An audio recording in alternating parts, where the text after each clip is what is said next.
Buonasera a tutti e ben ritrovati su Telenutria. Diamo subito linea al nostro Alessio Creasso per l'oroscopo del giorno.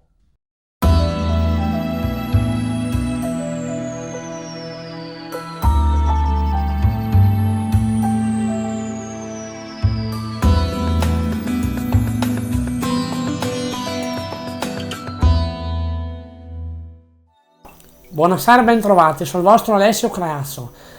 E siccome sono molto fotogenico e ho un bel sorriso, il Radio Sboro mi ha scelto per leggervi l'oroscopo. Siamo contenti?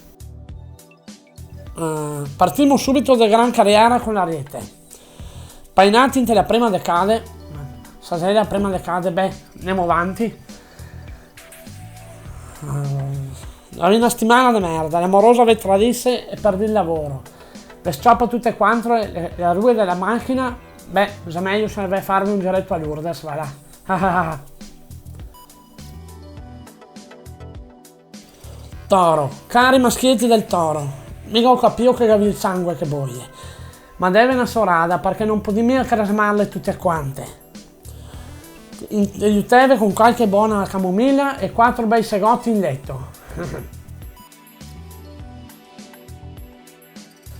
Gemelli, Giove e Saturno in opposizione a Marte fa sì che Venere può dinar fuori oggi sarà, perché se anche li tegni verti, un camion in muso non ve lo cava nessuno. Cancro, con l'influenza del Mercurio per gli ascendenti dei pesci e painati nella seconda decade, sborade a fiocchi.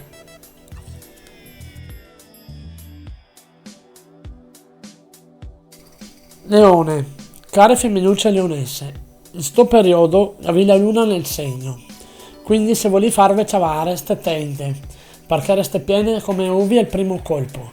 Se proprio non potete fargliela manco, fa sì che un soffegotto.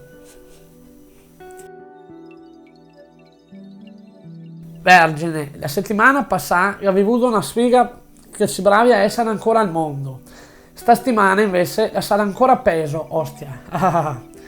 Mercurio e Giove farà la sua comparsa nel vostro segno il prossimo mese, quindi tieni botta che il peso è ancora da arrivare. Bilancia, in amore non c'è problemi, il lavoro è stabile e sciopede salute. Scorpione, lavoro e salute è una merda, l'amore va benissimo, un alto un basso fa un gualivo. Sagittario, buone prospettive del lavoro, ma occhio alla salute. Capricorno, l'uomo vi tradisse, ma in compenso gli cappa una fracca da skei. Acquario, settimana de merda, va tutto a puttane. Pesci, va tutto bene e siccome che a me mi scappa la cacca, vi saluto e vo cagare. Lo sboroscopo è a cura di Alessio Creasso.